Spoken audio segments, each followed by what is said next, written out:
Welcome to our channel. Today we how to subscribe to VEED for auto subtitle styling, easy tutorial step by step clearly.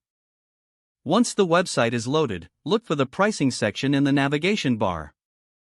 Click on the pricing link to view the different subscription plans available. Carefully review the features of each plan to find the one that best suits your needs.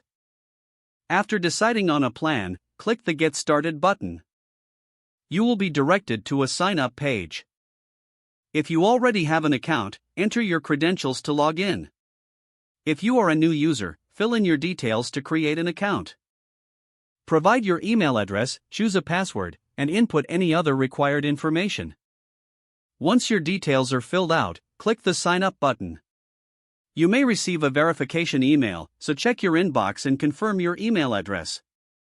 Once verified, log in to your VEED account if you haven't already. Navigate back to the pricing section to select your plan again. Choose your plan and click on the payment option. Enter your payment information as required, and make sure to double-check everything for accuracy. You should receive a confirmation of your subscription shortly.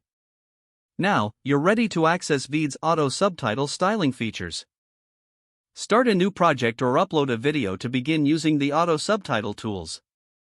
Make your content accessible and engaging by styling subtitles to match your video. If the page does not load, refresh the browser or try again in a private or incognito window. Make sure you are using the correct email address, then retype it carefully to avoid small typos. If your password is not accepted, use the reset option and create a new strong password you can remember. Check your spam folder for verification or security emails, then complete any requested confirmation steps. Enable two-factor authentication if available to improve account security and reduce unauthorized access risk. After signing in, review your profile details so your contact information and settings are accurate and current. If you see an error message, note it down and try again after restarting your device and internet connection. Log out when you finish, especially on shared devices, to keep your account and payment information secure. If the page does not load, refresh the browser or try again in a private or incognito window. Make sure you are using the correct email address, then retype it carefully to avoid small typos. Don't forget to like this video and subscribe to our channel for more step-by-step tech guides.